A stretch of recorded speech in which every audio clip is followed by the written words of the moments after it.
Are you ready to stop the self-sabotage and create the life you desire? Well, in order for that to happen, you need to break free from the bad beliefs that are holding your success hostage. You need to optimize the stress by turning it into extra energy for success. And those hurtful habits? Well, we need to give that pain a purpose for progress. Welcome to Stop the Self Sabotage and Create the Life You Desire podcast. Have you ever made a plan to move forward into success? And when you did, it seems like every single voice in your head starts screaming at you not to do it, but not in a way where there's a fear about moving forward. There's something else going on there, and it might be real hard for you to put your finger on it. Well, that's what I'm going to share with you today based on my own personal experience from this last week. And to be honest with you, I really went back and forth on whether or not I wanted to give you some insight into my own life, because this needs to be about you, not me. But after I went through it, it was like, yeah, you need to know how these things are going to show up, so that way you can be prepared for when it happens in your own life. You can have some insight, so then you can take action. You can implement for impact. Okay. So what happened? I met with my mentor this past Wednesday and made a plan to move into my next level of success. Whether it was personal or professional does not matter. We were planning on how I can move up. And in doing so, I'm going to have to rely on a few other people in some very key positions. Okay, that's great. I mean, the higher you go up, the more you're going to need assistance from others in your life, because you can't do it all on your own. So I'm excited. It's like, yes, let's move into this next level of growth. And that night, as I went to sleep, yeah, that was a joke. It was one of the worst nights I've had probably in years. I was only in bed for about 4 or 5 hours. I couldn't take it. And my sleep app showed that I got maybe an hour and a half of sleep in fits.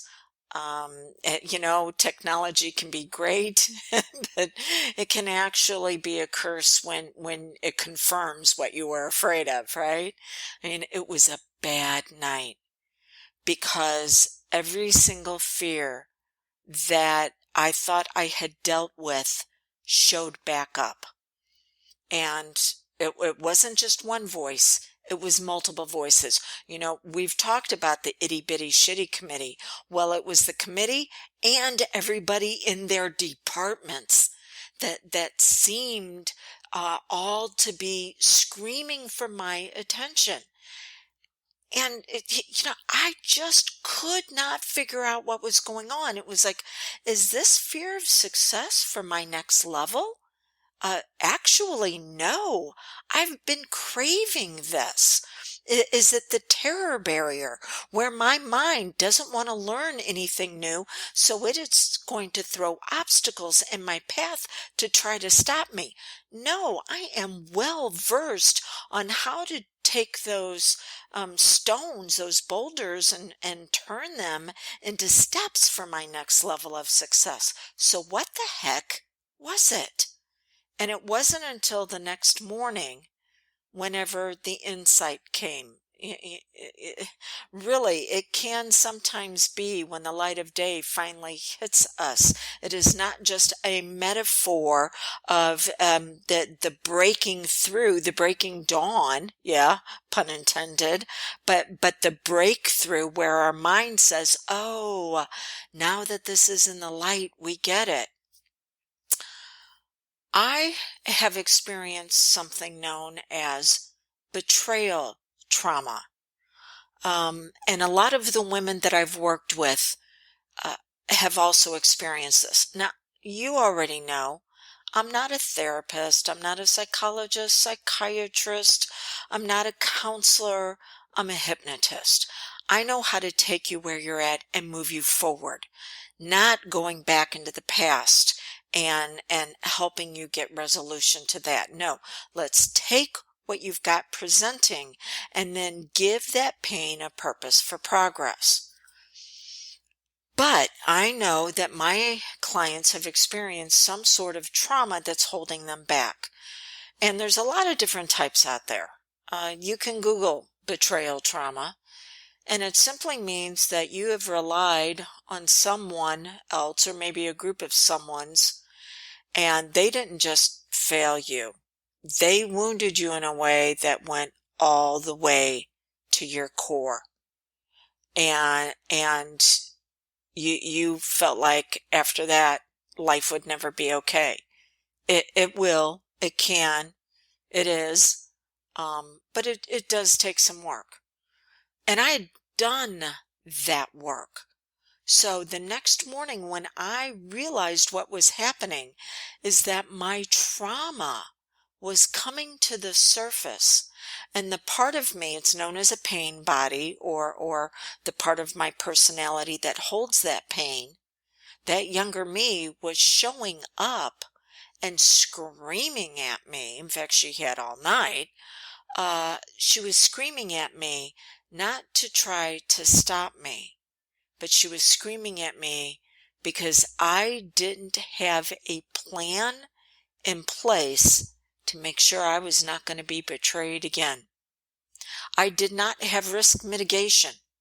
I did not have a plan in place that was going to minimize the impact, that if I relied on others, what were going to be the KPIs, the key performance indicators that would say, hey, they're on track and I can trust them, or, uh-oh, look out, this is a warning, there's something not correct here. I mean, if you think about being a parent and having to hire a babysitter for your children, well, you want to know some things to look out for, to know that this person can be trusted, but not just in the beginning, that as time goes on, can they be trusted? Or a key employee, maybe you're turning your finances over to them, and you want to make sure that they're not going to embezzle from the company, because that is what betrayal trauma is. That somebody was put in charge of your heart bank account, your emotional bank account, and they made withdrawals on you and who you were until you were absolutely bankrupt and broken. And that is a really challenging place to be. So this is the reason why I was having a challenge. And so let's look at you. You've decided to move into your next level of success. Is it something to where you've got a plan on how to handle things if they do not work out? Because maybe that fear, maybe that I can't put my finger on it, but something's off. Maybe it's not the part of you that's responsible for success going, oh, we have to learn something new, and I don't know if I really feel like doing that right now, so let's make everything in life really, really hard. Maybe it's that not that part of you at all, and instead it's the part of you that holds your wound, going, you've got missing pieces to your puzzle here. And that this is going to create holes to where our heart can actually leak out. It's places where someone can come in and take advantage of us.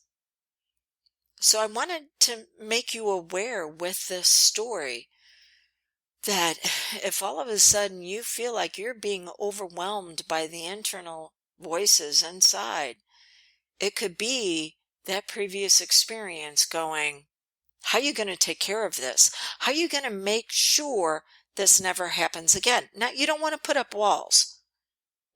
No, but you need to have boundaries and you need to have milestones or checkpoints. So you have to begin to look at, okay, what needs to be in place to where these other people can be given a low level of responsibility. I can try them out, and then we're going to revisit and see if they've earned the next right. Because here's what can happen when you experience some sort of trauma based on others having power over you. If you get triggered again, you can wind up being the one doing all the work and they show up and they take all the credit. Because I know that you've been taught, if this has been your experience at some point in the past, I know that you have enabled. I know you have overcompensated. I did this with somebody in my business a couple of years ago. They were hired to do something on my website, and I had used them before, and they were hired to do the next step, and they didn't do it. They did work. It was incorrect. I found out because I didn't have KPIs in place, but I had an inkling something's off. And I did a little bit of investigation, and gosh darn it, it was revealed they weren't doing the work that they were supposed to. So I went in and I did it myself. It was just easier to do it that way, right? Yeah, it's just easier to do it ourselves. And then I did not follow up with them to say, okay, if you would have told me you didn't know how to do this, I just let it be. Bad on my part, because we're taught, if we've got betrayal trauma, we're taught stay away from conflict. And if there is conflict, you've got to wait till it gets to the crisis, chaos, and tipping point of the entire system breaking down before you'll finally say something, because it's the system is you finally can't take anymore and you break down. So I recognized that in me. The next time I had to ask her to do something, I came right out and said, hey, you know what? The last one didn't go well, because I don't feel like I was told the complete story. Now, notice how I didn't say, you didn't do this, because as soon as you point the finger at somebody and make them wrong, they're going to have to take the position of fighting back. And I didn't want that. I just said I was not told everything.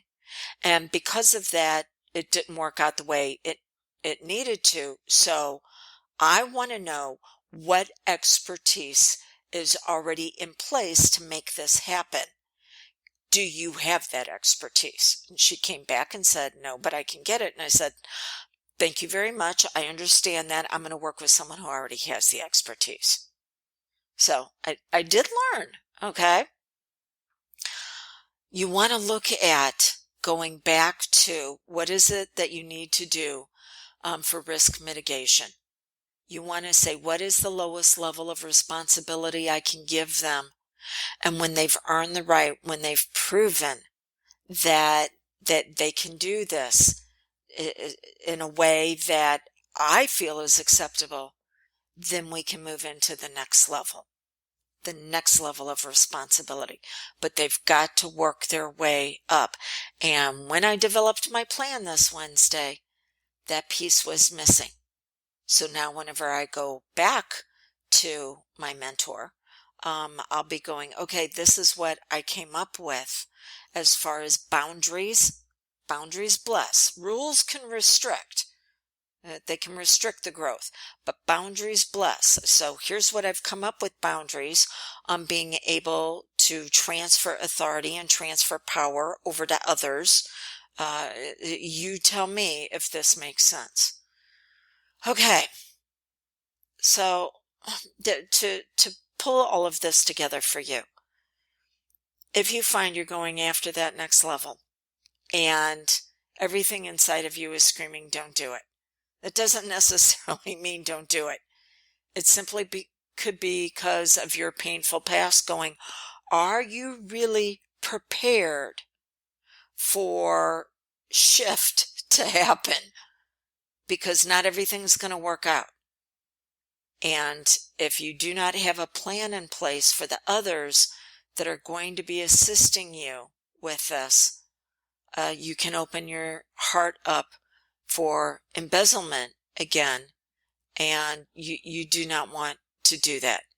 You've got to make sure that people are earning the right to be in your life. We can give love freely, but worth, they have to prove the worth. I can love you and everything you're here to do in this world. It's great things, but just because I love you doesn't mean I will invite you in for us to partner on that. For that, yeah, there has to be a worth exchange.